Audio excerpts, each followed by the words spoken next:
महान पाश्चात्य विद्वान आई रिचर्ड्स, इन्होंने संप्रेषणीयता के सिद्धांत का प्रतिपादन किया।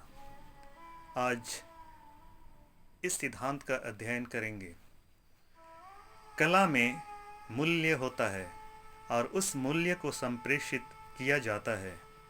एक कवि या कलाकार अपनी कला का संप्रेषण अर्थात उस कला में जो मूल्य होता है उस मूल्य का संप्रेषण कला के माध्यम से किया जाता है।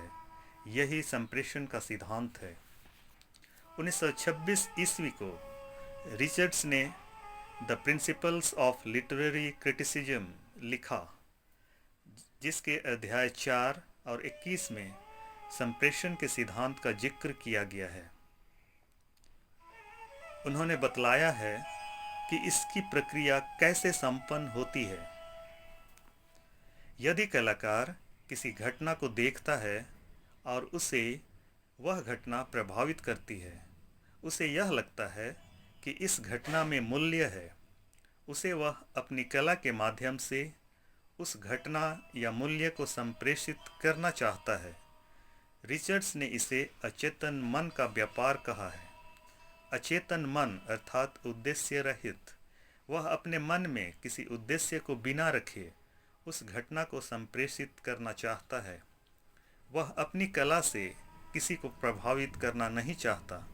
उसने कहा है, communication take place when one mind so acts upon its environment that another mind is influenced, and in that other mind an experience occurs, which is the experience in the first mind and is caused in past by that experience.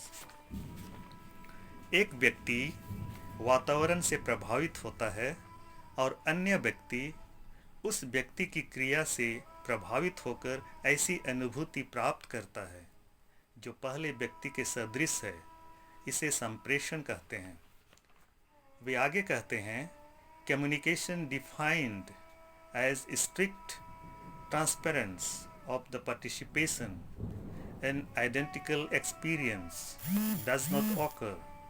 All that occurs is that under certain condition separate minds have closely similar experience। अर्थात संप्रेषण अचेतन मन का व्यापार है। यह इतिवृत्तात्मक संप्रेषण नहीं, अर्थात दो व्यक्तियों के अनुभवों एवं अनुभूतियों का संप्रेषण नहीं। विभिन्न परिस्थितियों में दो मन एक जैसी अनुभूति करते हैं, उस अनुभूति को संप्रेषण कहते हैं।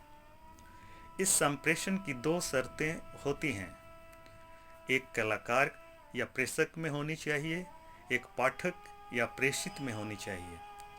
एक कलाकार के अंदर व्यापक अनुभव होना चाहिए, उसे आवेगों को संतुलित करने की क्षमता होनी चाहिए, क्योंकि आवेग युक्त होने से सही संप्रेषण संभव नहीं है, उसमें भिन्नता आ सकती है।